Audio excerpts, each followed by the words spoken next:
El papel áspero del aviso de desahucio se deslizó bajo la puerta con un siseo que cortó el silencio pesado del apartamento. Lucas, sentado en el suelo frío de la cocina, no necesitaba leerlo. Sentía las palabras quemando a través del sobre. 30 días. El olor a polvo y a desesperanza era tan espeso que casi podía saborearlo, mezclado con el aroma agrio del café de ayer que ya no podía permitirse. Sus dedos, antes fuertes y hábiles con la madera, ahora temblaban al contar los billetes sobre la mesa de pino que él mismo había construido en tiempos más felices. 5.000 euros. Era todo lo que quedaba del seguro de vida de Elena. Un último y amargo regalo que se sentía más como una maldición. Cada billete era un susurro de su risa perdida, un eco de las promesas que ya no podría cumplir. El nudo en su garganta se apretó hasta doler, y un frío que no venía del suelo de baldosas le recorrió la espina dorsal. Estaba solo, roto y a punto de perder el último refugio que le quedaba en el mundo para él y su hija. La ciudad zumbaba afuera, indiferente a su naufragio. Su espalda era un mapa de dolor constante, un recordatorio punzante del accidente en la obra que le había robado su oficio y su sustento. El peso de una viga de acero, un chasquido sordo, y todo se acabó. Ya no era Lucas, el carpintero, el hombre que podía levantar un hogar con sus propias manos. Ahora era solo un hombre lisiado, despedido, con una indemnización ridícula que las deudas médicas de Elena habían devorado en semanas. El recuerdo de su esposa era una herida abierta que supuraba cada noche.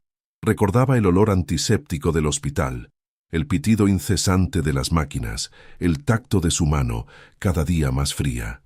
Luchó por ella, gastó cada céntimo que tenían y que no tenían, creyendo en un milagro que nunca llegó. Ahora, el peso de esa deuda lo aplastaba, una losa de granito sobre su pecho que le dificultaba respirar.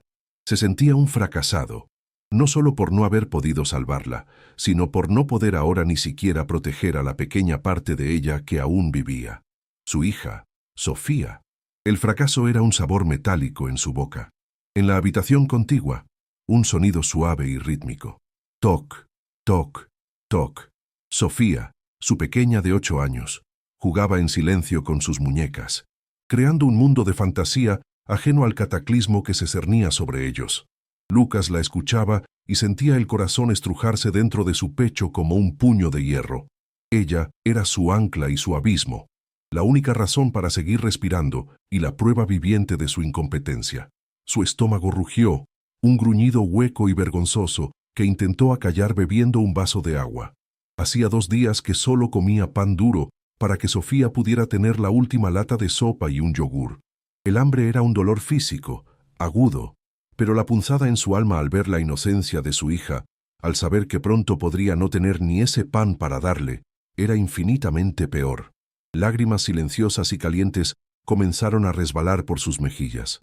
No por él, por ella, por su futuro robado, por la infancia que se desmoronaba junto con las paredes de su hogar. Él tenía que ser fuerte, pero se sentía hueco por dentro. 5.000 euros. El número bailaba frente a sus ojos, una cifra que parecía una fortuna y una miseria al mismo tiempo. Era la cantidad exacta del seguro de vida más básico, el que Elena había contratado en secreto, por si acaso. Por si acaso, que se había convertido en su única y patética realidad. Con ese dinero, otros compraban un coche de segunda mano, se iban de vacaciones, reformaban una cocina. Para Lucas, era el precio de la supervivencia.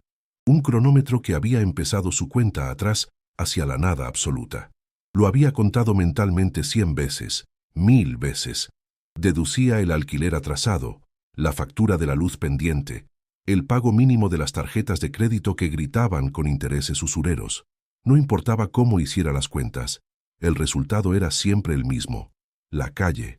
El dinero se sentía sucio en sus manos, manchado por la pérdida y la impotencia. Era el último vínculo tangible con la vida que había tenido, un testamento de papel a todo lo que había amado y perdido. El peso de esos billetes en la mesa era insoportable, más pesado que la viga que le había roto la espalda. El aire del apartamento se sentía viciado, inmóvil. Lucas se levantó, cada movimiento una protesta de sus músculos y su espíritu. Se asomó a la ventana, observando las luces de la ciudad que comenzaban a parpadear en el crepúsculo. Coches pasando, gente riendo en la acera de enfrente, vidas que seguían su curso normal mientras la suya se precipitaba hacia el vacío.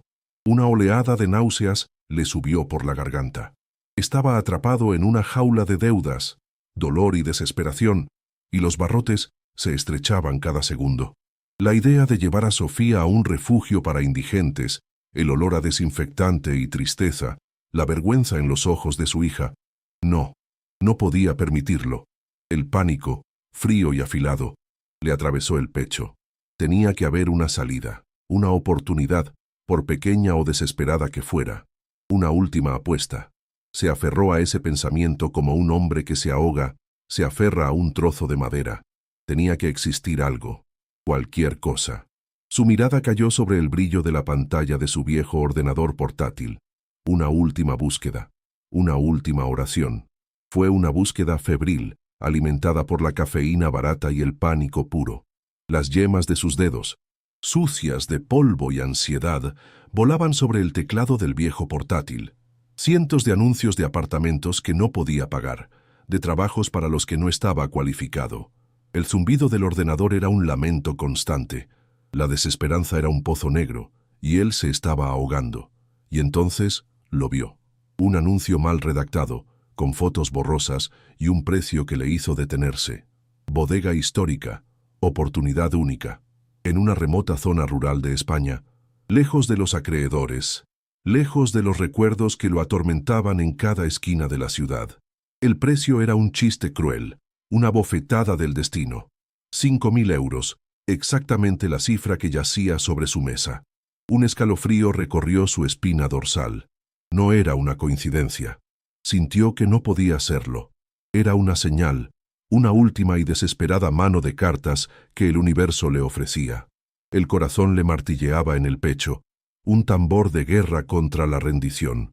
La decisión fue un acto de locura, un salto al vacío sin paracaídas. La parte racional de su cerebro, la que quedaba, gritaba que era un timo, un error monumental. Pero la voz de la desesperación era más fuerte, más seductora. ¿Qué otra opción tenía? ¿Un albergue para indigentes? ¿Ver la luz de la inocencia apagarse en los ojos de Sofía bajo las luces fluorescentes de la caridad? No. Se negó. Con manos temblorosas, realizó la transferencia bancaria. Cada clic del ratón era un portazo a su vida anterior. Vio cómo los números desaparecían de su cuenta, el último vestigio de la vida de Elena convertido en un código digital enviado a un desconocido. Sintió una oleada de náuseas y justo debajo, una extraña y aterradora ligereza. Había quemado las naves. Ya no había vuelta atrás.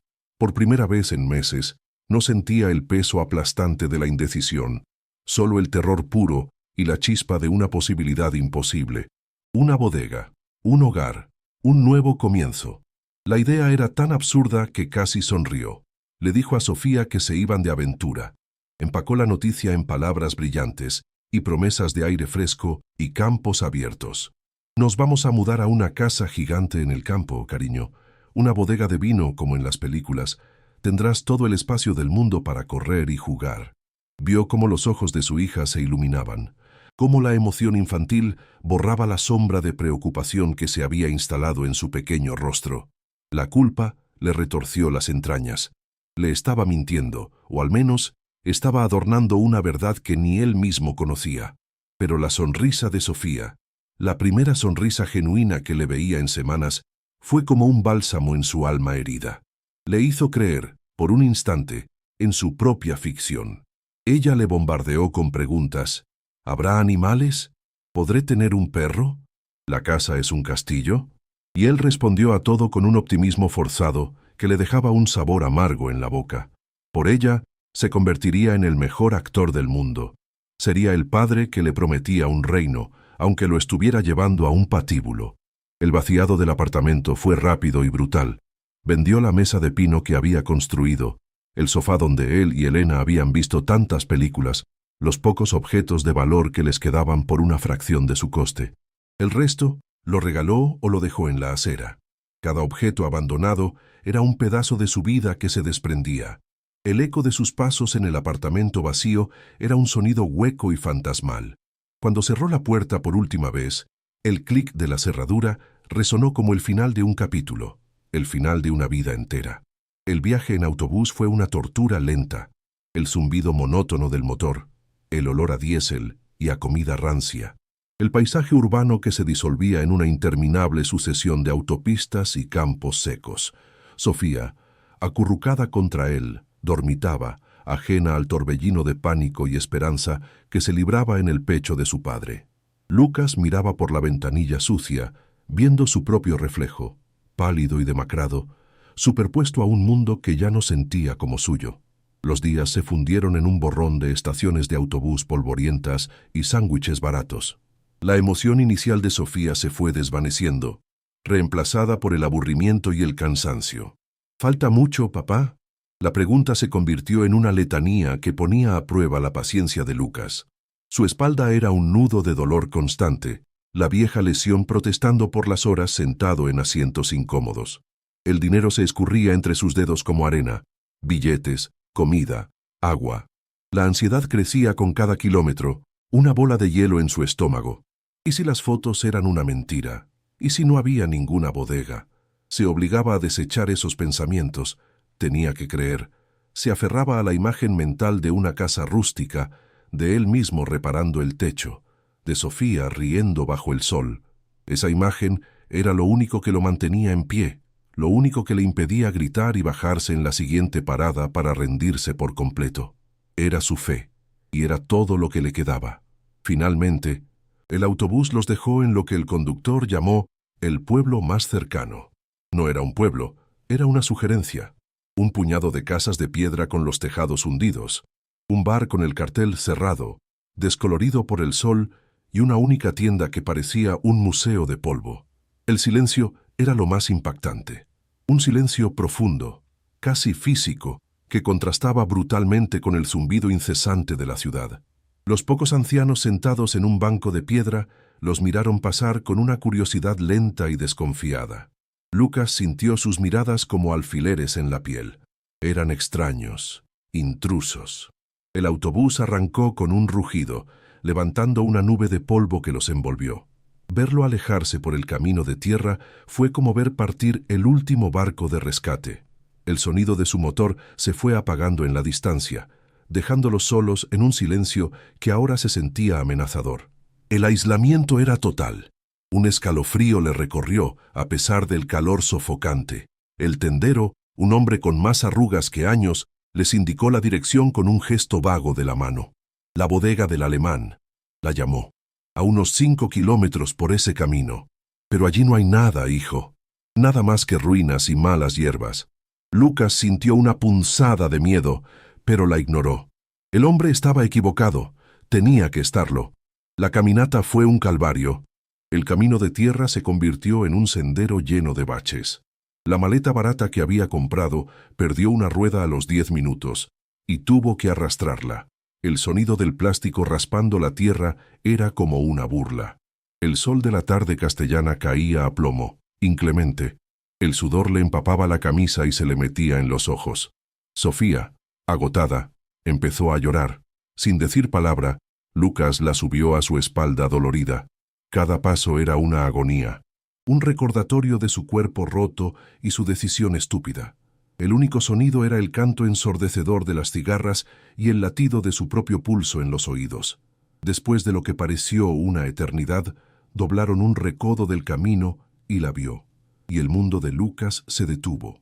El aire se le escapó de los pulmones en un silbido ahogado. No era una bodega, no era una casa, era un esqueleto. El esqueleto de un edificio, carcomido por el tiempo y el abandono. Las paredes de piedra estaban cubiertas de una costra de hiedra y enredaderas, y el techo principal se había derrumbado por completo, abriendo una herida dentada hacia el cielo. Las ventanas eran cuencas vacías y oscuras que parecían observar su llegada con una indiferencia maligna. La palabra ruina no le hacía justicia. Era un monumento a la decadencia, un testamento de piedra al fracaso. Sintió que las piernas le fallaban. El peso de Sofía en su espalda de repente insoportable. Quiso hablar, decir algo, pero su garganta se había cerrado. El silencio que siguió fue más elocuente que cualquier grito. A medida que se acercaban, el olor los golpeó como una pared física. Un hedor denso y nauseabundo a humedad, a podredumbre, a moho negro y a excrementos de animales.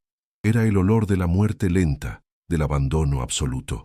El viento soplaba a través de los huecos de la estructura, produciendo un gemido bajo y lastimero, como un animal herido. El terreno alrededor estaba ahogado por una maraña de zarzas y maleza tan alta que casi ocultaba los cimientos. No había un camino de entrada, solo un mar de espinas. Lucas tuvo que abrirse paso, las ramas arañándole la piel y la ropa, protegiendo a Sofía con su propio cuerpo. La oportunidad única del anuncio se sentía ahora como la más cruel de las ironías. Había comprado una tumba donde acababa de enterrar su última esperanza y los 5.000 euros del seguro de vida de su mujer. La bilis le subió por la garganta. Al cruzar el umbral derrumbado, la temperatura bajó varios grados. El interior era una caverna de sombras y desolación.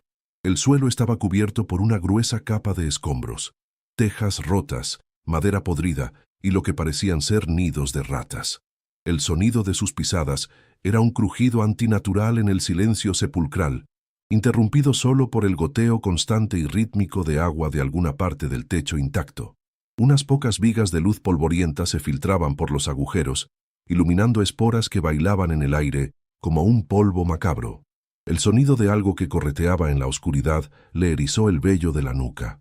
El aire era pesado, difícil de respirar, cargado con las esporas del moho que manchaba las paredes con patrones negros y verdosos, como una enfermedad de la piedra.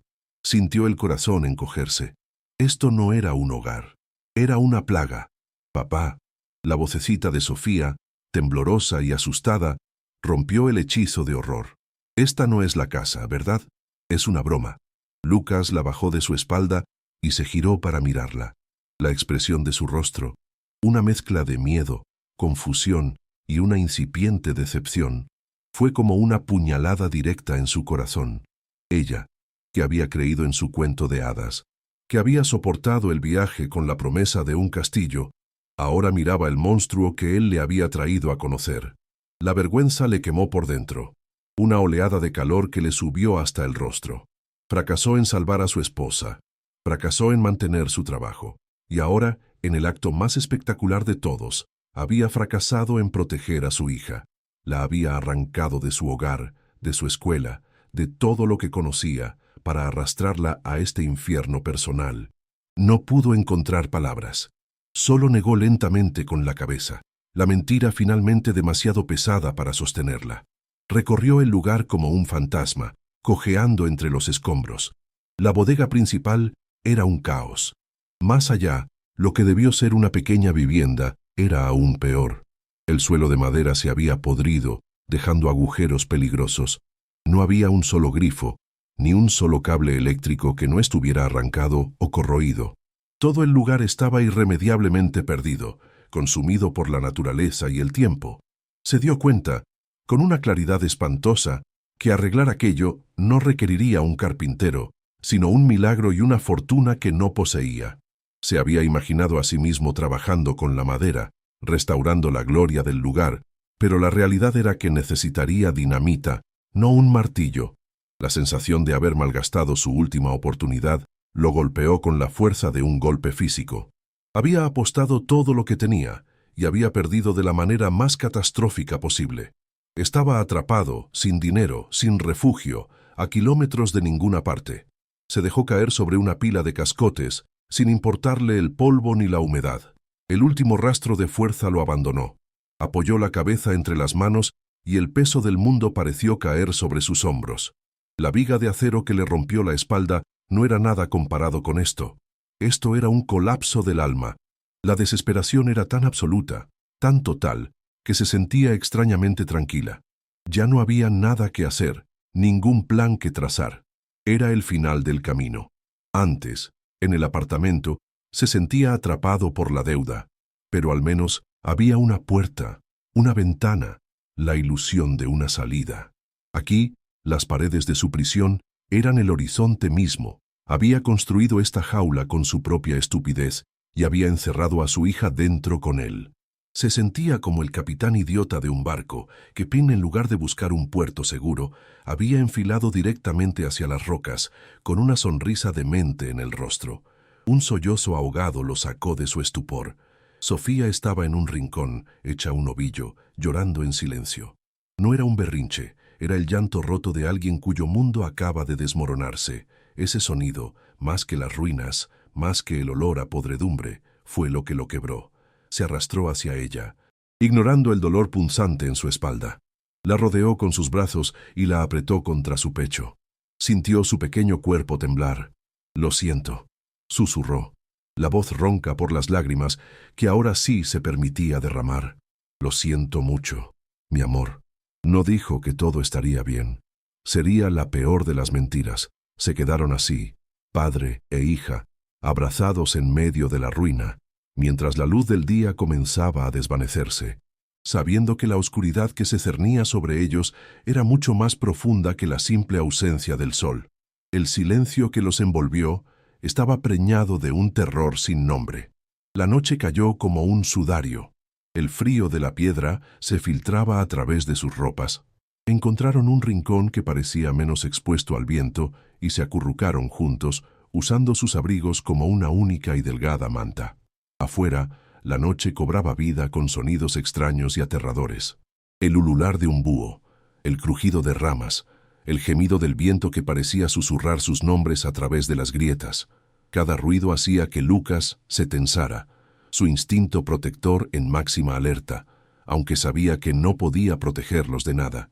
Sostuvo a Sofía con fuerza, escuchando el ritmo tranquilizador de su respiración mientras ella finalmente se dormía, exhausta. Él, sin embargo, permaneció despierto, con los ojos abiertos en la oscuridad impenetrable. No era solo un fracasado. Ahora se daba cuenta, con una certeza helada que le congelaba la sangre, de que los había llevado a un nuevo tipo de infierno. Un infierno rural, aislado y mucho más peligroso que la pobreza que conocían. Los días se convirtieron en una rutina de supervivencia brutal. El amanecer llegaba como una intrusión gris a través de los agujeros del techo, trayendo un frío que se metía en los huesos. Lucas pasaba las mañanas tratando de hacer habitable un pequeño rincón de la bodega, una tarea titánica y deprimente. El sonido de su martillo contra la madera podrida era un eco débil contra la inmensidad de la ruina. Su espalda era un tormento constante, un recordatorio ardiente de su cuerpo roto. Sofía, con una resiliencia que le partía el alma a Lucas, había encontrado la manera de jugar entre los escombros. Hablaba con muñecas imaginarias y construía pequeños castillos con trozos de tejas rotas. Lucas la observaba desde la distancia, con el estómago encogido por la culpa. Cada risa forzada de su hija era una acusación silenciosa a su fracaso. El hambre era un compañero constante, un dolor sordo que intentaba ignorar para poder darle a Sofía las escasas provisiones que les quedaban. Latas de judías y pan duro que compraban en el pueblo lejano. El tiempo en la bodega parecía haberse detenido. Las horas se arrastraban, marcadas únicamente por el movimiento del sol a través de las grietas y el goteo incesante de agua en algún rincón oscuro. El silencio era lo peor, un silencio pesado, denso, solo roto por el gemido del viento, el correteo de algún animal en las sombras y el sonido de su propia respiración. Lucas sentía que la soledad lo estaba devorando por dentro, carcomiendo los últimos restos de su cordura. Hablaba poco, las palabras se sentían inútiles. ¿Qué podía decir? ¿Qué promesa podía hacer que no fuera una mentira? Pasaba las noches en vela, escuchando la respiración tranquila de Sofía, un ancla en su océano de desesperación. Sentía una oleada de terror al pensar en el futuro, no en meses, sino en días. La comida se acabaría. El invierno llegaría. Estaba atrapado, y el peso de esa realización lo aplastaba contra el suelo polvoriento cada noche, dejándolo sin aire, con el corazón martilleando de puro pánico. Habían pasado 2 semanas, 2 semanas que se sintieron como 2 años. Lucas había conseguido limpiar una pequeña sección cerca de la entrada, usando viejas tablas y lonas para crear una especie de tienda de campaña dentro de la propia ruina, un refugio contra lo peor del viento y la lluvia. El olor a moho y podredumbre seguía siendo abrumador, pero al menos tenían un lugar donde acurrucarse por la noche. Durante una tarde gris y ventosa, mientras Lucas intentaba clavar una lona suelta en una de las vigas del techo que aún parecía sólida, Sofía jugaba debajo. Estaba lanzando una pequeña pelota de goma roja que había sido uno de los pocos juguetes que habían podido traer consigo. El sonido rítmico de la pelota rebotando era un pequeño latido de vida en la quietud sepulcral de la bodega. Poc, poc, poc, contra el suelo de piedra. Plaf, contra una pared húmeda. Lucas trabajaba, abstraído, el sonido de fondo casi hipnótico. De repente, un sonido diferente rompió la monotonía. Un toc sordo y resonante. Lucas no le prestó atención, concentrado en no caerse de la escalera improvisada. Pero se repitió. Toc, toc, toc. Era un sonido hueco, como el de un tambor. «Papá», gritó Sofía, su voz infantil resonando en el vasto espacio. «El techo suena divertido aquí». Lucas suspiró, la frustración pellizcándole. «Sofía, por favor, ten cuidado, estoy trabajando». Pero ella insistió, su emoción genuina. «No, de verdad, suena como un tambor». Lanzó la pelota de nuevo, directamente contra una sección del techo bajo y abovedado que formaba parte de la estructura principal. Toc, toc, toc. El sonido era inconfundible. No era el ruido sordo y sólido de la piedra, era una resonancia. Algo vibraba detrás. Un escalofrío. No de frío. Recorrió la espalda de Lucas. Dejó caer el martillo, que aterrizó con un estruendo metálico sobre los escombros. Descendió lentamente de la escalera, cada peldaño un crujido de protesta. Se acercó a Sofía, que lo miraba con los ojos muy abiertos, sosteniendo la pelota roja como si fuera un tesoro. «¿Dónde?», preguntó él, su voz apenas un susurro. Ella señaló un punto específico en el yeso viejo y manchado de humedad. Lucas extendió la mano, sus dedos rozando la superficie fría y granulada. Luego, con los nudillos, golpeó suavemente. Toc, toc. Era hueco. Su corazón comenzó a latir un poco más rápido. Golpeó la zona de al lado, a apenas 1 metro de distancia. El sonido fue un clac, seco y macizo, sólido como una roca. Volvió al primer punto. Toc, toc, hueco, sin ninguna duda. La náusea de la desesperación que había sentido constantemente comenzó a ser reemplazada por una nueva sensación, una punzada de curiosidad tan intensa que era casi dolorosa. Algo no estaba bien. Algo estaba oculto. Sus ojos, ahora acostumbrados a la penumbra, recorrieron la superficie con una nueva intensidad. El yeso era viejo, probablemente de 1 siglo o más, agrietado y descolorido. Pero mientras seguía el contorno de la zona hueca, sus yemas ásperas, entrenadas por años de carpintería para detectar la más mínima imperfección, notaron algo imposible. Una junta, una línea increíblemente fina, casi invisible bajo capas de suciedad y tiempo, que formaba un rectángulo perfecto de unos 2 metros de largo por 1 de ancho. No era una grieta natural, era demasiado recta, demasiado precisa. No coincidía con la construcción original de la bodega, con sus arcos irregulares y su mampostería tosca. Era una adición, una modificación hecha con un cuidado exquisito para ser invisible. Sintió el vello de la nuca erizarse. Alguien había construido esto a propósito y lo había ocultado a conciencia. Un torrente de adrenalina barrió el cansancio y el dolor de su cuerpo. El misterio era un fuego que lo consumía. «Sofía, cariño, ve a jugar a la entrada, ¿vale? Papá tiene que mirar una cosa aquí». Su tono era extrañamente calmado, pero su pulso martilleaba en sus oídos. Corrió hacia su miserable caja de herramientas, las pocas que había logrado salvar. Cogió una palanca y un martillo. Volvió al lugar, el corazón desbocado. Esto era una locura. Probablemente no era nada. Un viejo respiradero, un nido de ratas gigante. Pero la precisión de la junta, el sonido hueco, no podía ignorarlo. Colocó la punta de la palanca en la fina línea y usando el martillo comenzó a golpear. El metal resonó contra el yeso y pequeños trozos cayeron al suelo. Con cada golpe, la grieta se hacía más visible, la sensación de estar profanando un secreto se hacía más fuerte. Finalmente, con un crujido que pareció llenar toda la bodega, la palanca se hundió. Hizo palanca con todas sus fuerzas, sus músculos protestando. El panel de yeso, de un grosor considerable, comenzó a ceder con un gemido sordo. El polvo llovió sobre él, llenándole los ojos y la garganta, pero no se detuvo. Siguió empujando, el sudor mezclándose con la suciedad en su rostro, hasta que una sección entera del panel rectangular se desprendió y cayó al suelo con un estruendo que hizo eco como un trueno. El polvo se arremolinó en el aire, denso y sofocante.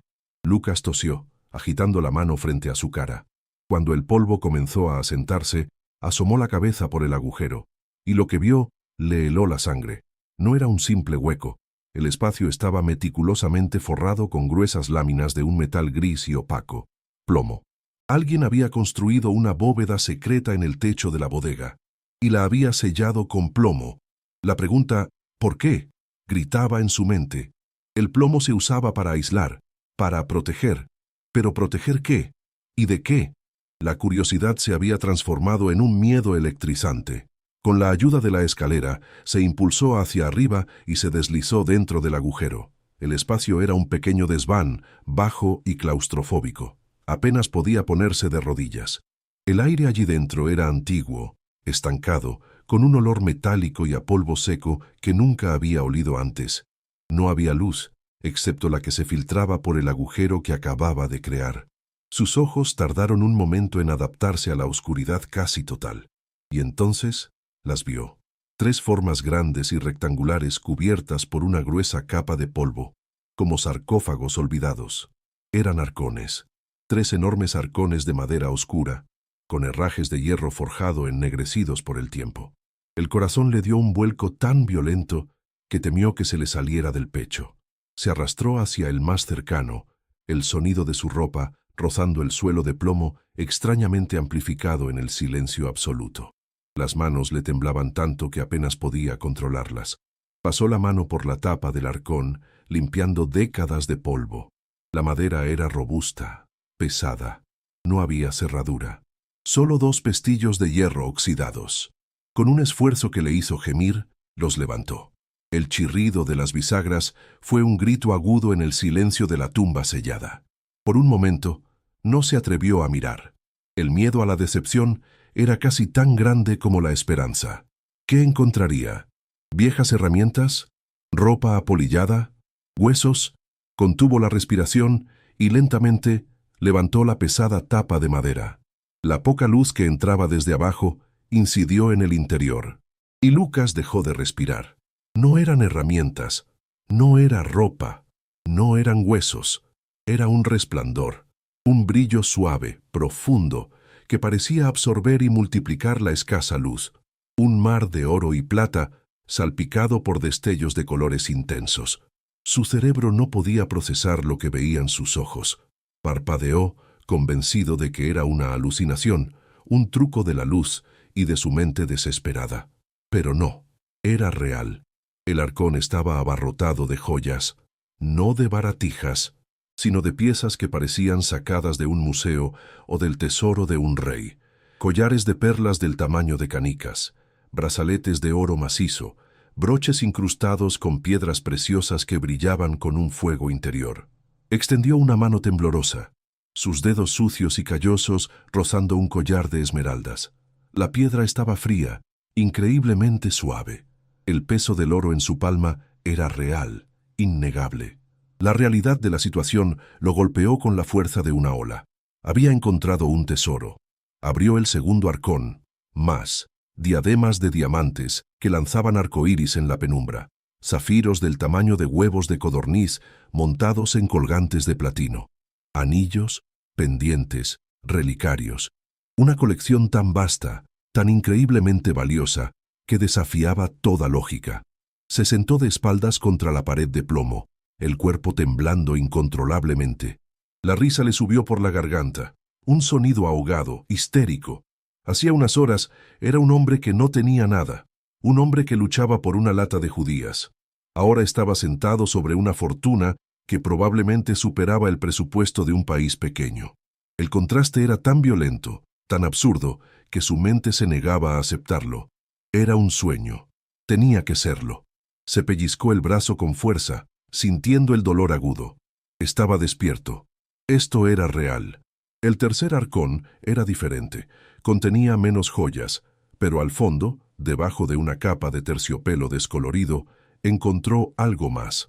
Una caja de metal rectangular, pesada y cerrada con una pequeña cerradura de latón. Estaba fría al tacto. Intentó abrirla, pero estaba firmemente cerrada. Junto a ella, sin embargo, había varios libros grandes encuadernados en cuero oscuro y un fajo de cartas atado con una cinta de seda que se deshizo en polvo en cuanto la tocó. El corazón le dio otro vuelco. Las joyas eran una cosa, pero esto era diferente. Esto era una historia. Abrió el primer libro de contabilidad. Las páginas eran gruesas, amarillentas, y estaban cubiertas por una caligrafía elegante y precisa. Las columnas de números y descripciones detalladas estaban escritas en dos idiomas que reconoció al instante, español y alemán, y en la esquina superior de la primera página, una fecha, 1942. Dejó el libro y cogió las cartas con sumo cuidado. El papel era quebradizo, casi transparente por el paso del tiempo. Desdobló una. La tinta se había desvanecido, pero aún era legible. También estaba escrita en una mezcla de alemán y español. No entendía la mayoría de las palabras, pero reconoció nombres, lugares y una sensación palpable de urgencia y miedo en el trazo de las letras. Se quedó allí, en la oscuridad del desván secreto, rodeado de una fortuna inimaginable y de los fantasmas de un pasado que no comprendía. El misterio del sonido hueco en el techo se había resuelto, pero había abierto la puerta a uno infinitamente más grande y más oscuro. ¿A quién pertenecía todo esto?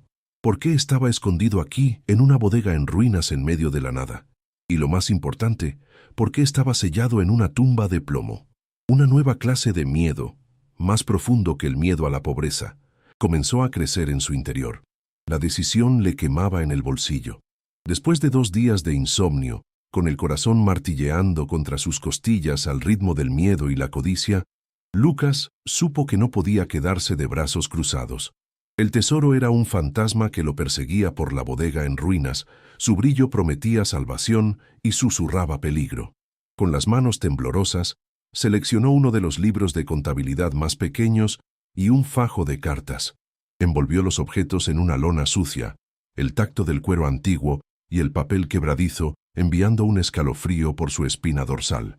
Dejó a Sofía dormida. Un beso en su frente, un ruego silencioso por su seguridad, y emprendió el largo camino de vuelta al pueblo antes del amanecer. La caminata se sintió diferente esta vez. No era la marcha de un derrotado, sino la de un hombre que carga con un secreto tan pesado que temía que el propio suelo se abriera bajo sus pies para reclamarlo. La necesidad de respuestas era un fuego en su interior, un hambre más profunda que la que había sentido por la comida. Necesitaba saber qué historia gritaban esas páginas silenciosas. En el pueblo, el aire olía a pan recién hecho y a la lenta indiferencia de la vida rural.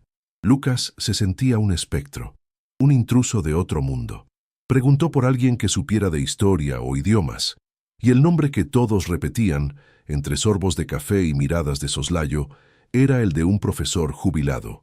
Lo encontró en una pequeña casa de piedra ahogada en bugambillas. Un hombre de ojos agudos y manos manchadas de tinta, llamado Alejandro. La casa olía a papel viejo, a cera de limón y a una vida dedicada al conocimiento. Lucas, sintiéndose un bárbaro en un templo, desenvolvió su paquete sobre la mesa de roble pulido. El profesor examinó las cartas y el libro con una ceja arqueada. Su interés inicial era puramente académico. Lucas le ofreció un fajo de billetes, casi todo lo que le quedaba del dinero de la comida. «Necesito saber qué dicen», suplicó Lucas, la voz ronca. «Es un asunto de familia». El profesor asintió lentamente. Sus ojos ya no miraban a Lucas, sino que estaban perdidos en la caligrafía de un mundo desaparecido. El profesor Alejandro se puso sus gafas, y el silencio en el pequeño estudio se hizo denso, casi tangible. Solo se oía el delicado crujido del papel antiguo al ser manipulado, y la respiración contenida de Lucas. El profesor empezó a leer en voz baja, primero para sí mismo, y luego, alzando la vista hacia Lucas, su expresión transformada por la gravedad de lo que había encontrado. Esta es una carta, dijo, su voz un murmullo solemne, de un hombre llamado Jacob Rosenthal a un oficial español, fechada en marzo de 1942.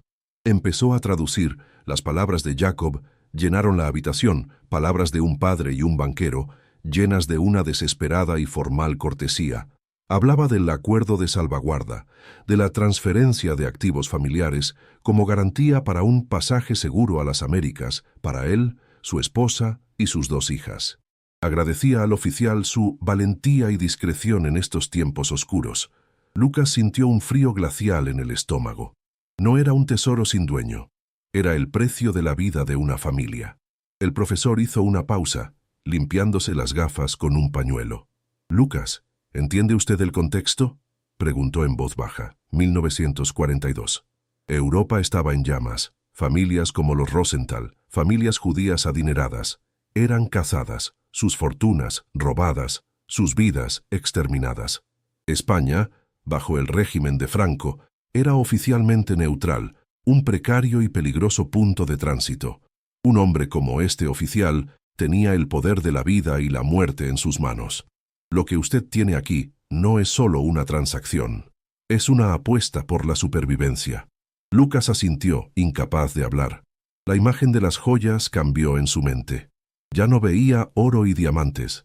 Veía las caras de un hombre, una mujer y 2 niñas, sus rostros llenos de miedo y esperanza, apostando todo lo que tenían a la palabra de un extraño en un país extranjero.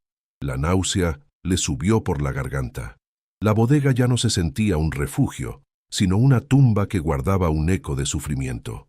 El peso del secreto se multiplicó, adquiriendo una dimensión humana que lo aplastaba. Entonces, el profesor abrió el libro de contabilidad. Las primeras páginas coincidían con las cartas, una lista meticulosa en alemán de cada pieza de joyería, cada lingote de oro, cada bono. Pero a mitad del libro, algo cambiaba. «Mire esto», dijo Alejandro, su dedo siguiendo una línea. «La caligrafía cambia, es otra persona, y el idioma cambia predominantemente al español».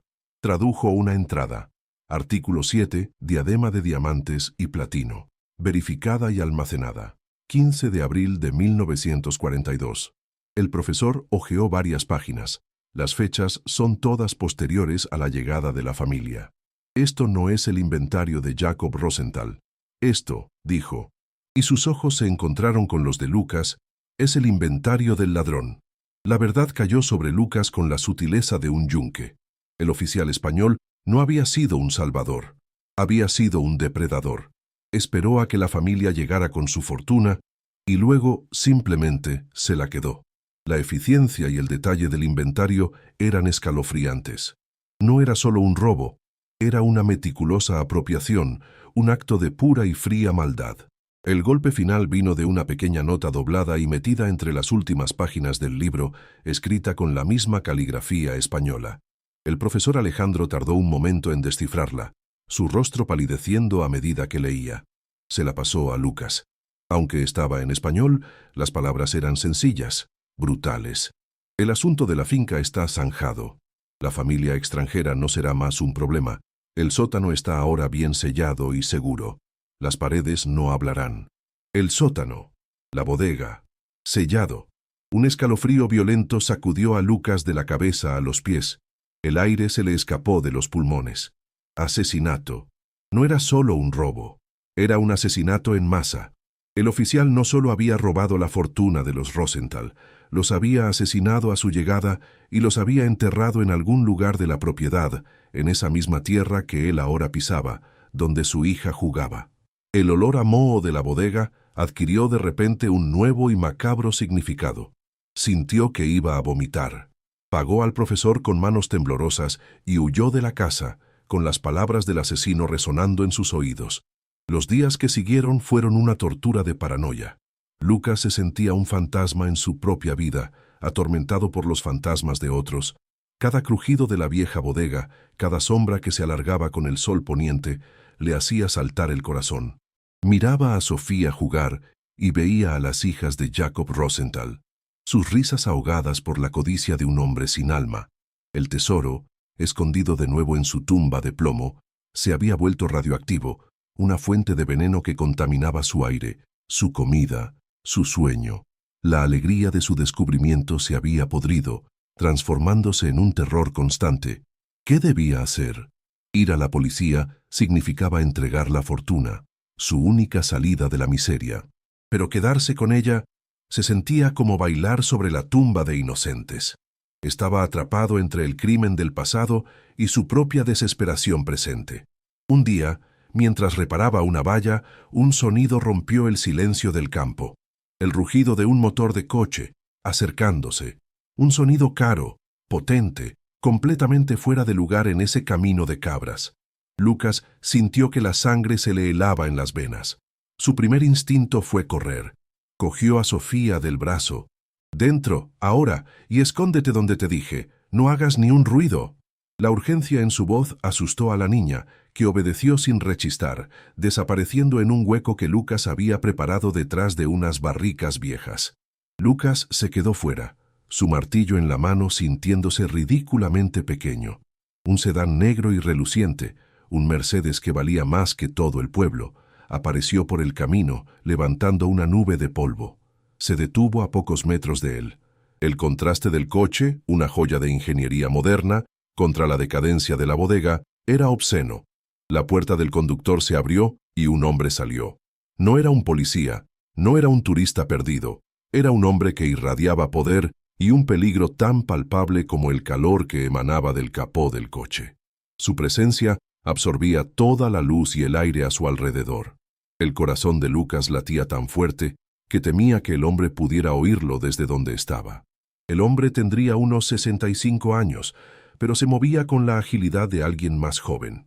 Vestía un traje de lino color crema, impecable a pesar del polvo, y un reloj de oro brillaba en su muñeca.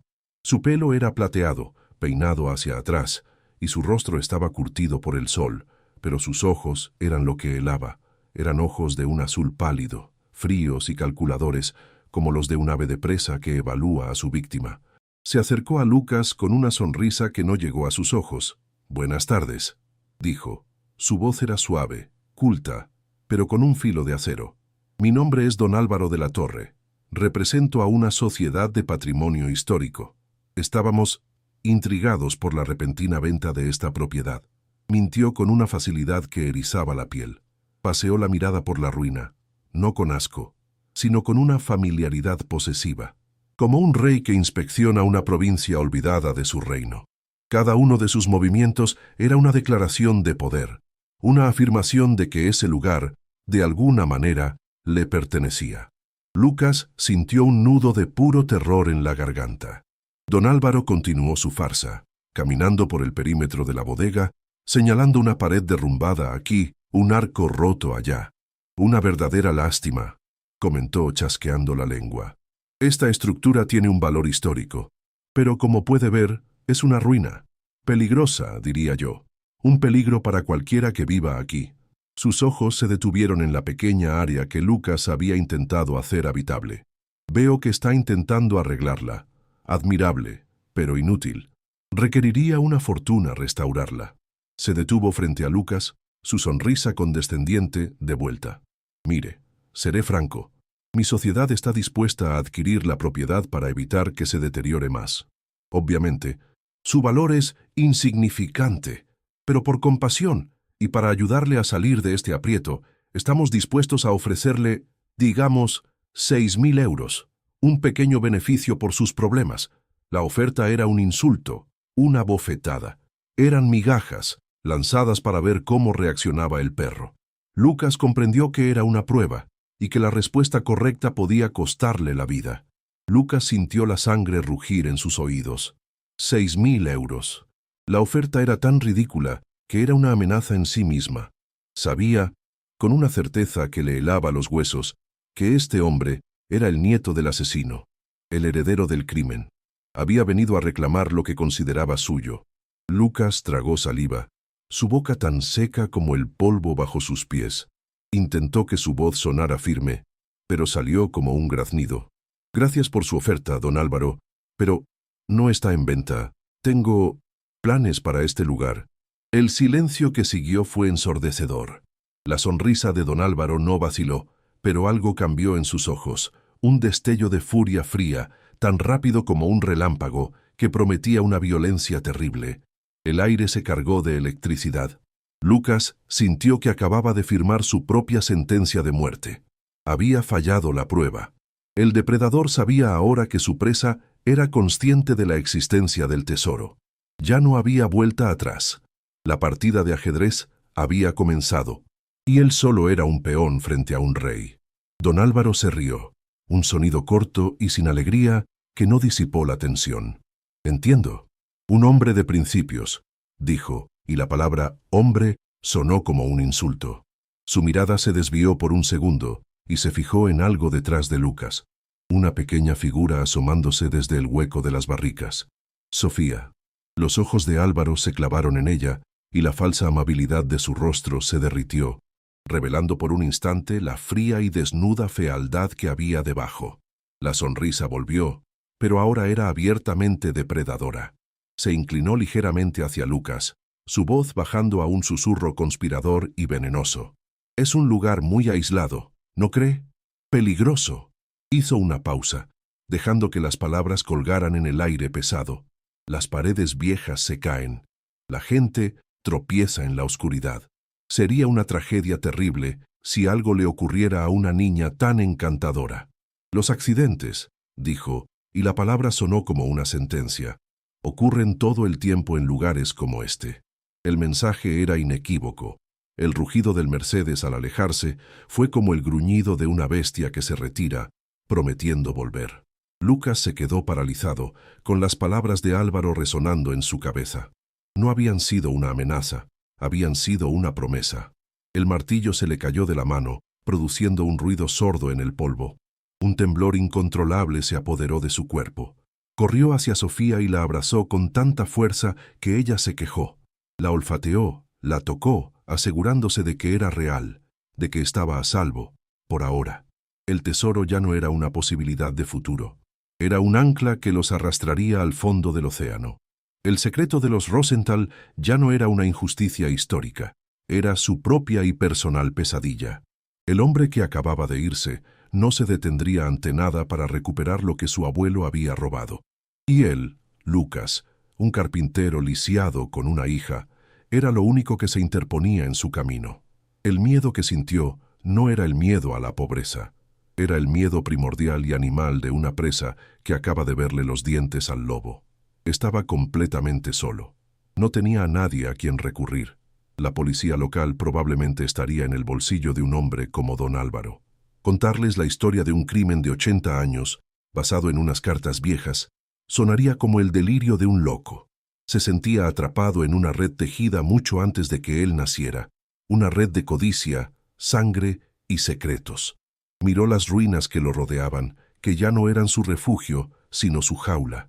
Tenía en sus manos la prueba de un asesinato y una fortuna que podría cambiar su vida. Pero ambas cosas estaban protegidas por un monstruo que ya había amenazado lo único que le importaba en el mundo. La elección parecía imposible. Sacar el secreto a la luz podría desatar la furia de Álvaro sobre él y Sofía.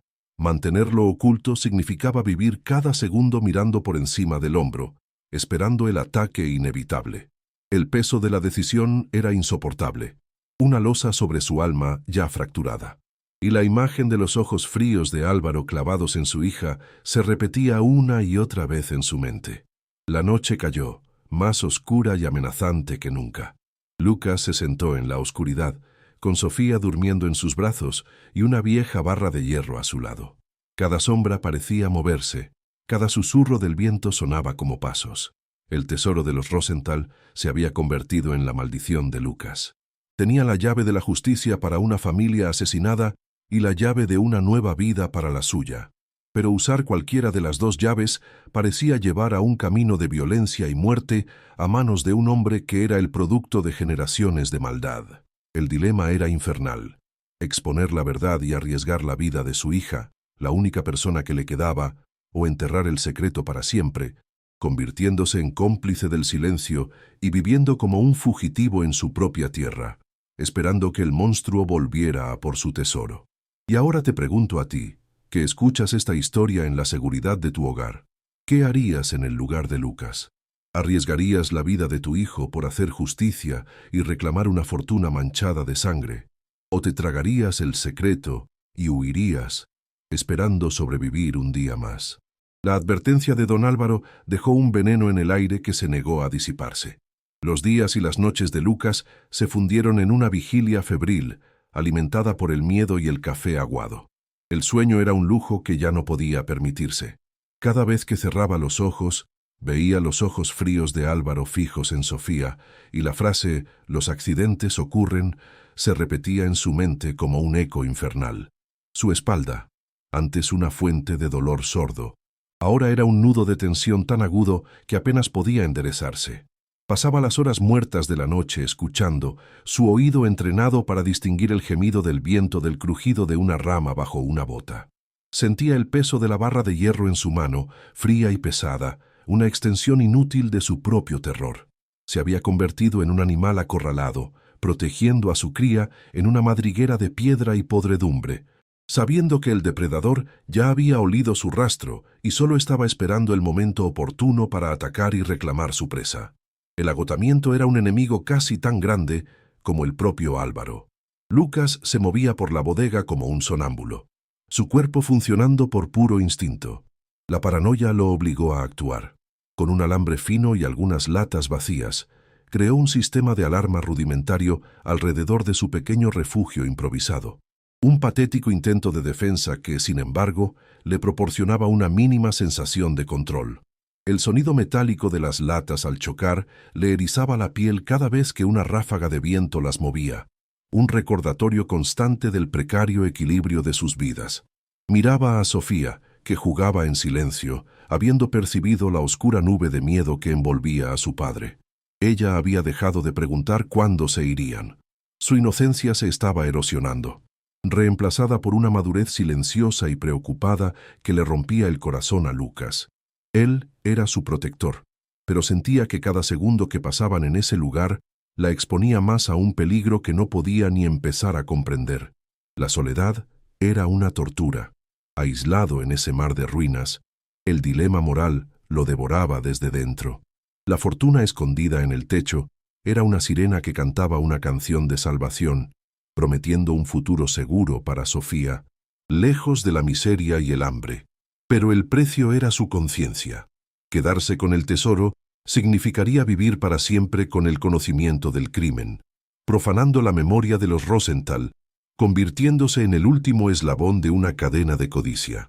Por otro lado, exponer la verdad, buscar justicia, parecía un suicidio. Desafiar a un hombre como don Álvaro, un hombre que era la encarnación del poder corrupto y la violencia impune, era invitar a la muerte a su puerta. Se sentía atrapado en una trampa perfecta, diseñada 80 años atrás, y él había caído de cabeza en ella. La barra de hierro en su mano se sentía cada vez más pesada, un símbolo de su absoluta impotencia frente a la magnitud de la amenaza. Después de una tercera noche sin dormir, con la luna dibujando figuras fantasmales en las paredes derrumbadas, Lucas tomó una decisión. No podía hacerlo solo. La imagen de Sofía escondida detrás de las barricas, su pequeño cuerpo temblando, lo había quebrado.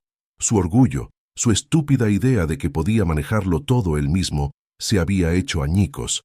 Recordó las palabras del tendero del pueblo, la bodega del alemán, a unos 5 kilómetros, y recordó también la mención de otra finca habitada en la zona, la única otra luz de vida en kilómetros a la redonda.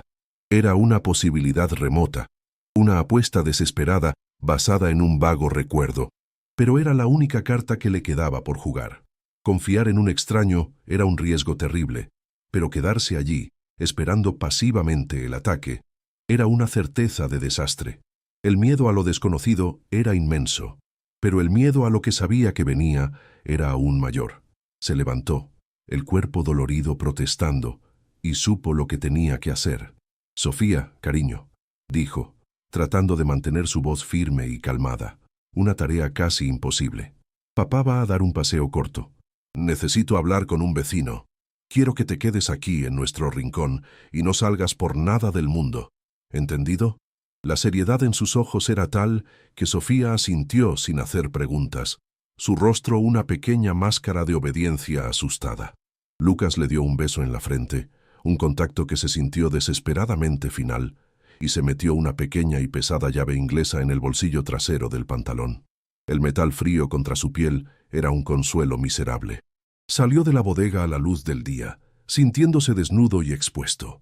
El sol de la mañana, que normalmente traería esperanza, hoy parecía un foco de interrogatorio, revelando su figura solitaria y vulnerable contra el paisaje árido. Cada paso que daba alejándose de la bodega era una agonía, una lucha contra el instinto de volver corriendo a proteger a su hija. El camino hacia la otra finca era una prueba de nervios. El sendero de tierra estaba silencioso, pero la mente de Lucas lo llenaba de ruidos imaginarios. El susurro del viento entre los matorrales secos sonaba como el siseo de una serpiente. El chasquido de una rama bajo sus pies le hacía saltar el corazón. Se sentía observado desde 1000 ojos invisibles, imaginando a los hombres de Álvaro acechando detrás de cada roca, de cada árbol retorcido. El sudor le perlaba la frente, no solo por el calor, sino por el puro terror. Su mano no se apartaba de la llave inglesa en su bolsillo, sus nudillos blancos por la tensión. ¿Y si el vecino era amigo de Álvaro? ¿Y si estaba caminando directamente hacia otra trampa?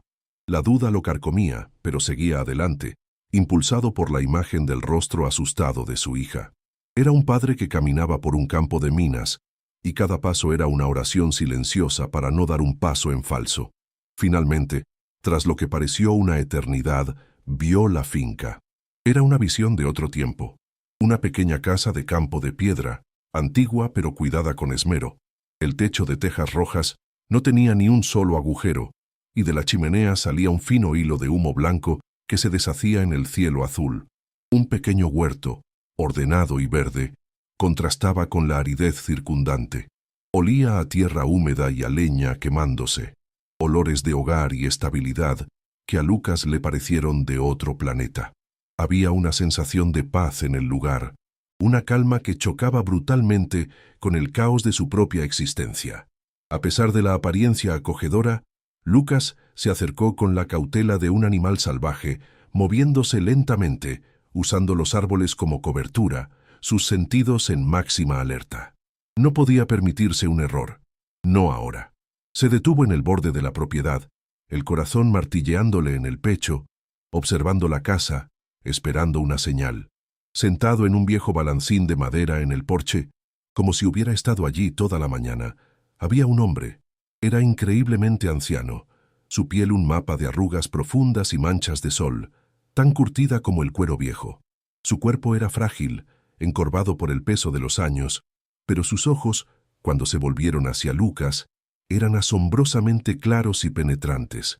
No mostraron sorpresa, ni miedo, solo una tranquila y profunda expectación. Era el señor Matías.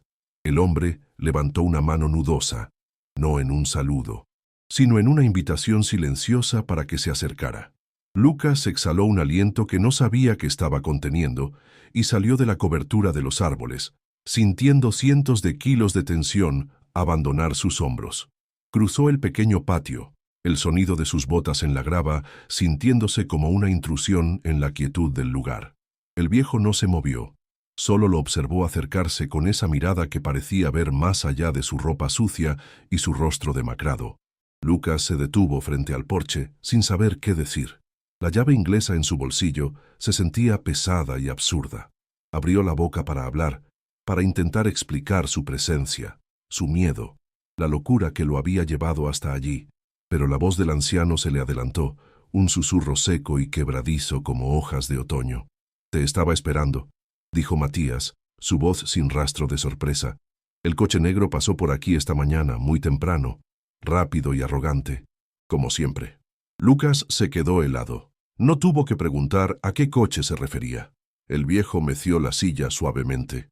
El crujido rítmico de la madera era el único sonido. Ese coche, o uno igual, ha sido un mal presagio en este valle desde que yo era un muchacho. Siempre trae codicia y problemas. La calma con la que pronunció esas palabras fue más impactante que cualquier grito de alarma. Lucas sintió que no estaba hablando con un simple vecino, sino con la memoria viva de aquella tierra. «Siéntate, hijo», ofreció Matías, señalando un taburete de madera a su lado. Lucas obedeció, sintiendo las piernas débiles. La atmósfera en el porche era extrañamente pacífica, pero bajo la superficie sentía una corriente de urgencia. El olor a romero y a tierra mojada lo envolvía.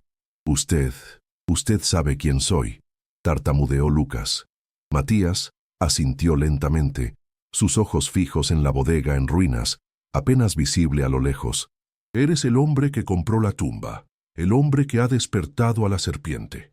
La metáfora hizo que un escalofrío recorriera la espina dorsal de Lucas.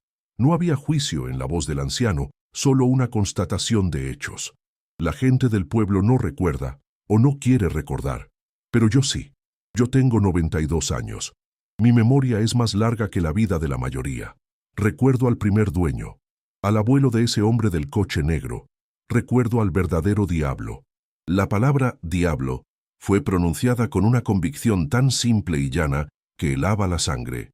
Matías se perdió en sus recuerdos, su mirada vidriosa viajando 80 años atrás en el tiempo. Yo era apenas un crío, 14 o 15 años, buscaba trabajo donde fuera. Y ese hombre, ese forastero, como lo llamábamos, apareció de la nada, compró la bodega. Era un hombre elegante, de la ciudad, pero con algo muerto en los ojos. Me contrató. Pagaba bien, muy bien, con una sola condición, que no hiciera preguntas. La voz de Matías bajó a un susurro conspirador. Me hacía trabajar de noche, cavar, mezclar cemento, mover cosas pesadas, cosas que un muchacho no debería ver. Recuerdo el olor del metal, del plomo y el miedo. Siempre había miedo en el aire cuando él estaba cerca, un miedo frío, como el de un matadero. Lucas escuchaba, paralizado, cada palabra del anciano confirmando las piezas del rompecabezas que había encontrado en los documentos. La historia estaba cobrando vida frente a él, contada por su último testigo. Y recuerdo a la familia, continuó Matías, su voz temblando por primera vez. No los vi mucho, solo un vistazo. Un hombre, una mujer y 2 niñas con lazos en el pelo. Llegaron una noche en un coche grande. Parecían asustados, pero también esperanzados. Hablaban un idioma extraño. El forastero les sonreía, una sonrisa que no le llegaba a los ojos. Les prometió seguridad.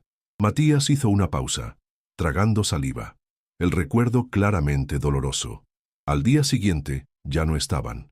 El coche había desaparecido. Ellos habían desaparecido. Pregunté por ellos, con la inocencia de un niño. El forastero me golpeó, una sola vez, pero con una fuerza que me tiró al suelo. Aquí no ha habido ninguna familia, me dijo. Y si vuelves a preguntar, te enterraré junto a las ratas. Nunca volví a preguntar. El silencio que siguió a sus palabras fue pesado, lleno del eco de esa amenaza y de la tragedia de una familia borrada de la existencia. El anciano se inclinó hacia adelante, sus ojos claros clavándose en los de Lucas con una intensidad feroz. En el pueblo, la gente susurraba, rumores, que la familia había seguido su camino a América, que habían vuelto a su país. Mentiras. Todos sabíamos la verdad en nuestros corazones, pero el miedo nos selló la boca. El dinero de ese hombre compraba silencios, y su crueldad garantizaba que duraran. Matías respiró hondo. Él construyó su fortuna sobre los huesos de esa familia, y esa maldición ha pasado a sus hijos y a sus nietos. Son una estirpe de ladrones y asesinos. No conocen la piedad, no conocen el honor, solo la codicia. Una codicia que lo consume todo. La revelación era completa. Ya no había dudas, ni teorías, solo la cruda y brutal verdad, confirmada por un testigo que había sentido el aliento del mal en su propia nuca. Lucas sintió que el suelo se movía bajo sus pies. Ese hombre, don Álvaro, dijo Matías, su voz ahora dura como el acero, es la misma serpiente que su abuelo, quizás peor, porque ha tenido toda una vida para disfrutar de la sangre de otros. Si ha venido a verte, es porque sabe, o sospecha con certeza, que has encontrado lo que su familia ha estado buscando durante 2 generaciones. Hizo una pausa, dejando que el peso de sus palabras se hundiera. No te hizo una oferta, te estaba midiendo, y ahora que has rechazado su anzuelo, ya no jugará a los disfraces, volverá. Y no vendrá a negociar, vendrá a tomar lo que considera suyo. y no dejará testigos. La frase final fue una sentencia. No dejará testigos. Esas palabras resonaron en la mente de Lucas, mezclándose con la imagen de Sofía. El miedo abstracto se convirtió en una certeza inmediata y aterradora. Su hija estaba en peligro de muerte. Una oleada de adrenalina pura y helada recorrió el cuerpo de Lucas, barriendo el agotamiento y la indecisión. La niebla de la paranoia se disipó, reemplazada por la claridad cristalina del terror absoluto. Tenía que actuar. Tenía que sacarla de allí. Ahora. Tengo que irme, dijo, poniéndose en pie de un salto. Tengo que coger a mi hija. Matías asintió, su rostro grave.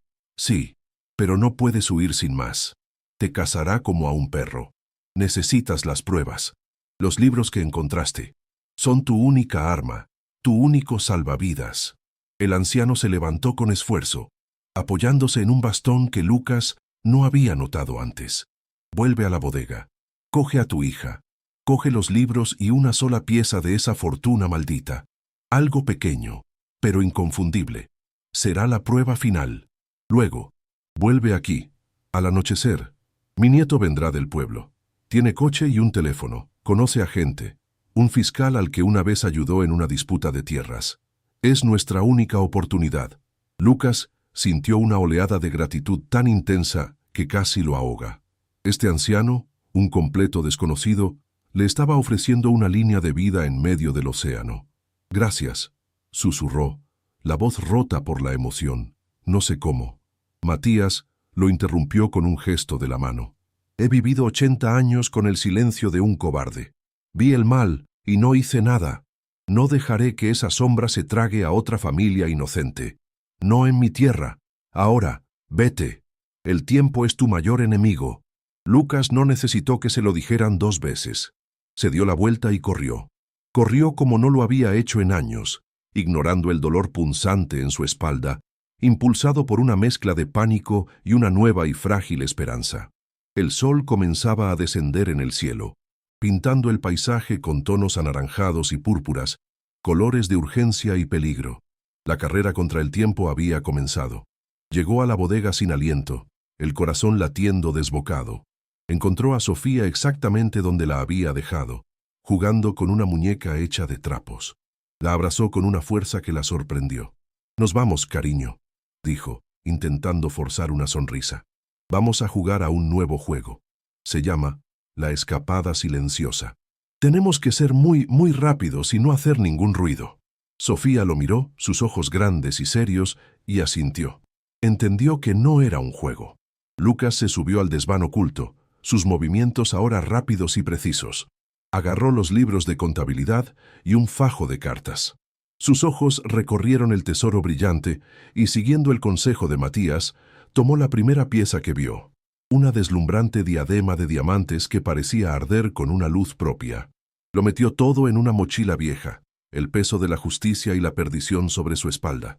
Justo cuando estaba cerrando la cremallera de la mochila, un sonido lo paralizó. El inconfundible crujido de la grava bajo neumáticos pesados. Su sangre se convirtió en hielo. No era el coche de un turista. Era el sonido de la amenaza cumplida. Se asomó por una grieta en la pared y vio no uno, sino 2 vehículos oscuros bloqueando el camino. Un todoterreno y el Mercedes de Álvaro. Las puertas se abrieron y 3 hombres descendieron. 2 eran figuras corpulentas, matones con la cara dura. El tercero era don Álvaro, vestido ahora con ropa oscura y práctica. No había rastro de su falsa cortesía. Su rostro era una máscara de furia fría y determinación implacable. Había vuelto, y había venido preparado para la guerra. Lucas sintió que el suelo desaparecía bajo sus pies. Era demasiado tarde. «¡Lucas!», gritó una voz áspera y brutal que no pertenecía a Álvaro. «Sabemos que estás ahí, y sabemos lo que has encontrado». El grito resonó en las ruinas, haciendo que un pájaro saliera volando de las vigas. «Sal ahora mismo con lo que le pertenece a don Álvaro. Entréganos los libros y las joyas, y quizá, solo quizá, dejemos que tú y la niña os marchéis». La amenaza velada era clara como el cristal. Quizá significaba nunca. Lucas agarró la mano de Sofía, que estaba temblando. Su pequeño cuerpo estaba rígido de miedo. El corazón de Lucas latía con la fuerza de un martillo neumático. Cada latido, un grito de pánico. Estaban atrapados. Las salidas estaban bloqueadas. La noche, que debía ser su aliada, se había convertido en su prisión, iluminada por los faros de sus verdugos. El olor a moho de la bodega de repente olía a tumba. Un instante de desesperación absoluta lo invadió, amenazando con paralizarlo. Pero entonces, la voz de Matías resonó en su mente. No dejaré que esa sombra se trague a otra familia. Y recordó el plan. No era un plan perfecto, pero era un plan. Había una posibilidad, una pequeña grieta en la oscuridad. Miró a Sofía, sus ojos llenos de lágrimas silenciosas. «Confía en mí», le susurró. Su voz, una plegaria, la llevó a un rincón oscuro de la bodega principal, donde una pila inestable de viejas barricas de vino, planchas de metal oxidadas y vigas podridas se apilaba contra la pared. Era un monumento al desorden, pero para Lucas era su única arma. Era su distracción. Tomó una respiración profunda, el aire frío llenando sus pulmones, y se preparó para la acción más importante de su vida. «Ahora», gritó para sí mismo. Con un empujón violento, usando todo el peso de su cuerpo y la fuerza de la desesperación, volcó la pila de escombros. El estruendo fue cataclísmico. Las barricas rodaron y se hicieron añicos. Las planchas de metal chocaron con un estrépito ensordecedor que hizo eco en todo el valle como un trueno. Fue un caos de ruido y destrucción, diseñado para sorprender y desorientar. Por un segundo, escuchó gritos de sorpresa y confusión desde el exterior. Era la oportunidad que necesitaba. «¡Corre!», le gritó a Sofía, tirando de su mano. «¡Corre y no mires atrás!». La arrastró lejos del ruido, hacia la parte trasera de la estructura, hacia un lugar que había visto 100 veces pero que solo ahora apreciaba. Un gran agujero en la pared de piedra, donde los cimientos habían cedido hacía décadas, abriendo un pasaje a la oscuridad del campo. Se lanzaron a través del agujero sin dudarlo. Las zarzas y las espinas les arañaron la cara y los brazos, rasgando su ropa, pero no disminuyeron la velocidad. El dolor era irrelevante. Aterrizaron en la tierra blanda del otro lado y siguieron corriendo, adentrándose en la negrura del bosque que rodeaba la propiedad. Detrás de ellos, las luces de los coches barrieron el lugar y los gritos de furia de los hombres confirmaron que su artimaña había sido descubierta. «Por ahí, atrapadlos». El sonido de pasos pesados persiguiéndolos comenzó casi de inmediato, ramas rompiéndose, hombres maldiciendo en la oscuridad. La caza había comenzado. Lucas corría a ciegas, con la mochila rebotando dolorosamente en su espalda y la pequeña mano de Sofía firmemente agarrada a la suya. El único sonido era el de su propia respiración agitada, el llanto ahogado de su hija y el ruido de la persecución cada vez más cerca. El bosque era un laberinto de sombras y obstáculos. Raíces de árboles parecían garras que intentaban hacerlos tropezar y ramas bajas les azotaban la cara. Lucas no tenía idea de hacia dónde iba. Solo sabía que tenía que poner la mayor distancia posible entre ellos y los hombres de Álvaro. El pánico era una bestia que le mordía los talones, pero el instinto de proteger a su hija era más fuerte. La apretó contra él mientras saltaban un pequeño arroyo, el agua helada empapándoles los zapatos. Miró hacia atrás por un instante y vio el destello de las linternas moviéndose entre los árboles, acercándose peligrosamente. No eran cazadores de tesoros. Eran una manada de lobos, y él y Sofía eran la presa. El terror le dio una nueva oleada de fuerza. Tenía que llegar a la finca de Matías. Era su única esperanza, su único santuario en un mundo que se había convertido en un campo de caza mortal. El aire le quemaba los pulmones. Cada músculo de su cuerpo gritaba de dolor. La mochila, con el peso de la historia y las pruebas, se sentía como si estuviera cargada de plomo. Sofía tropezó y cayó, un pequeño sollozo escapando de sus labios. Sin detenerse, Lucas la levantó en brazos, su espalda protestando con un dolor agudo y cegador. No importaba. Siguió corriendo, tropezando en la oscuridad, guiado solo por una vaga idea de la dirección de la finca de Matías.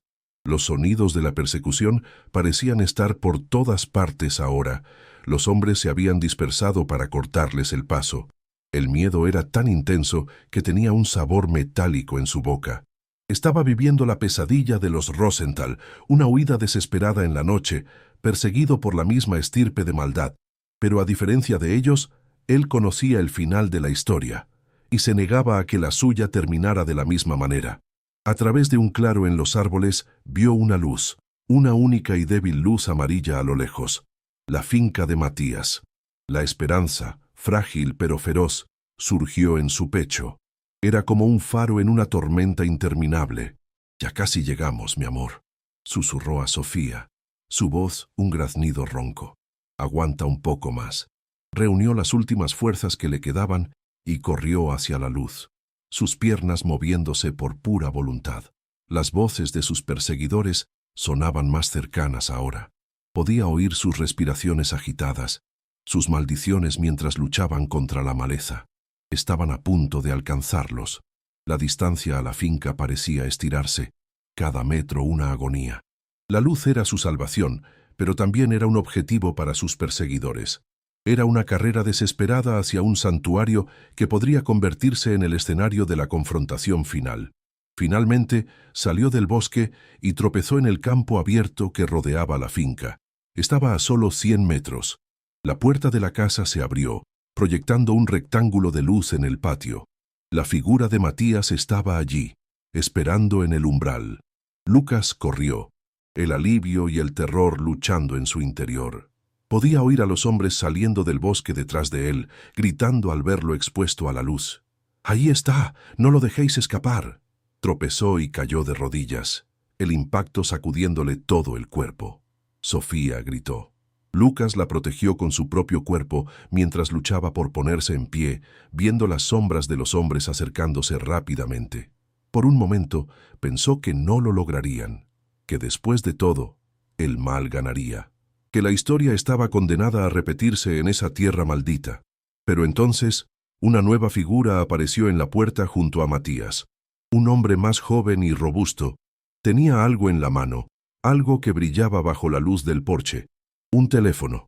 El hombre se lo llevó a la oreja y comenzó a hablar con una urgencia tranquila y autoritaria. Lucas no podía oír las palabras, pero vio la reacción en los hombres de Álvaro. Se detuvieron en seco, a unos 30 metros de distancia, sus siluetas recortadas contra la oscuridad del campo. Hubo un momento de vacilación, de incertidumbre. La dinámica había cambiado. Ya no eran solo ellos contra un carpintero lisiado y su hija. Había un tercer jugador en el campo, uno que no habían anticipado. El teléfono, esa pequeña pieza de tecnología moderna, se había convertido en un arma más poderosa que todas sus pistolas y su brutalidad. Los matones miraron a Álvaro, que estaba de pie, furioso, en el borde del campo. Su rostro, iluminado por la luz de la casa, era una máscara de odio puro.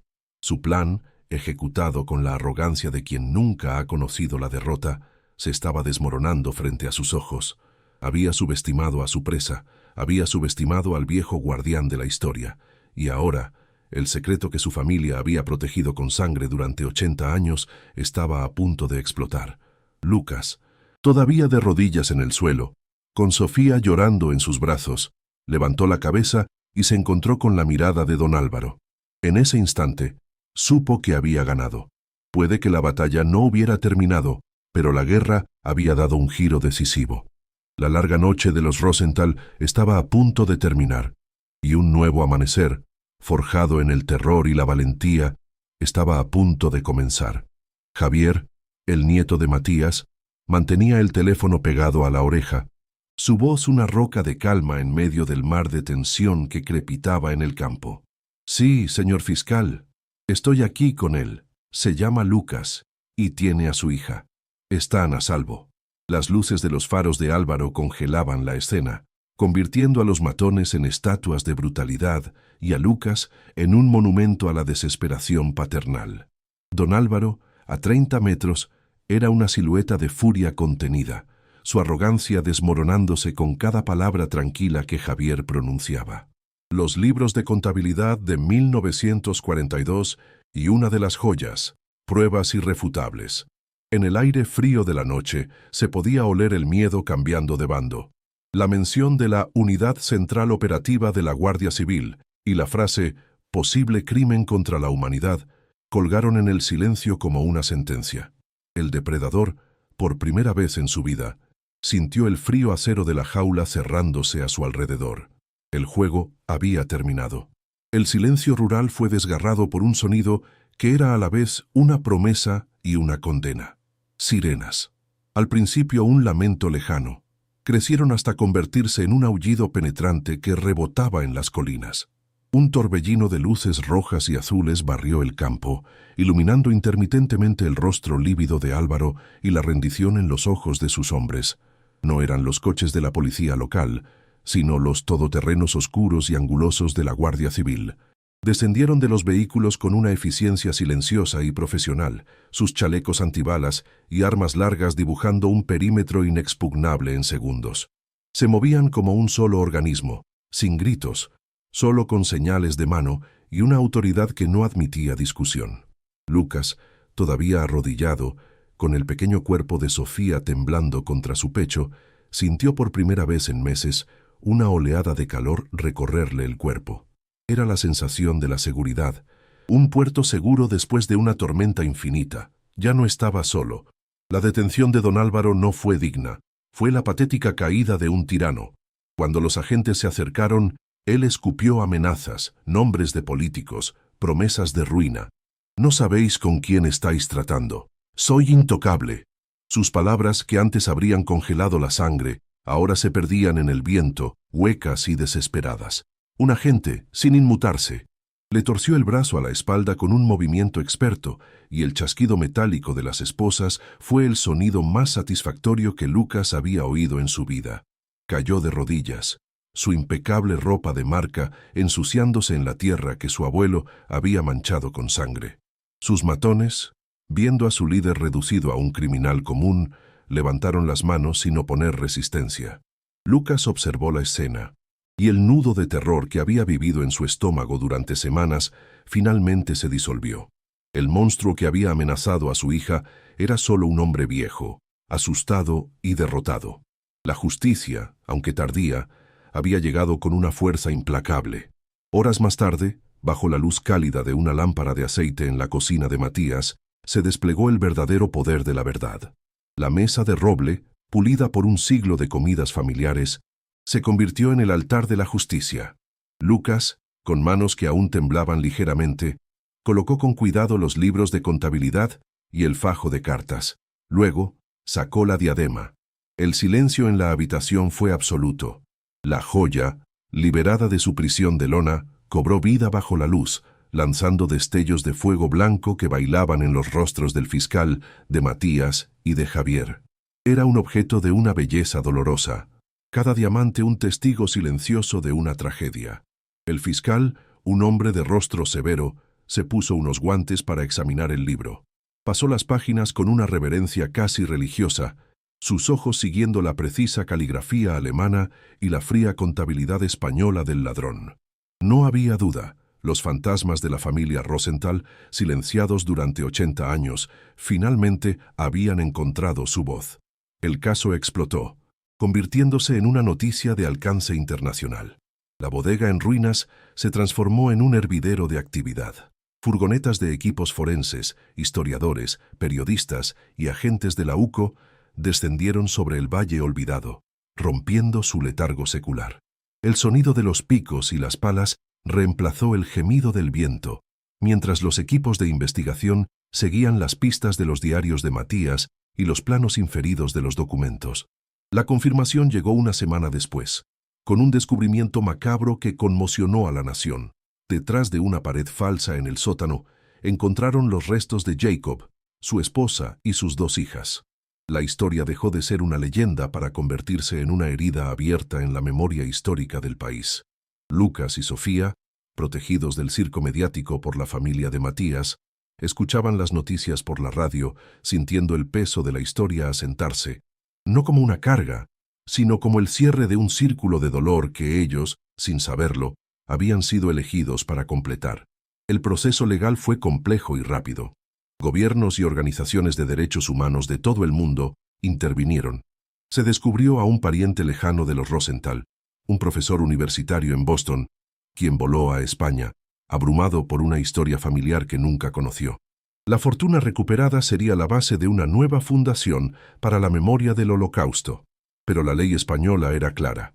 Según el Código Civil sobre el hallazgo de tesoros ocultos, la mitad del valor pertenecía al descubridor que actuó de buena fe, Lucas.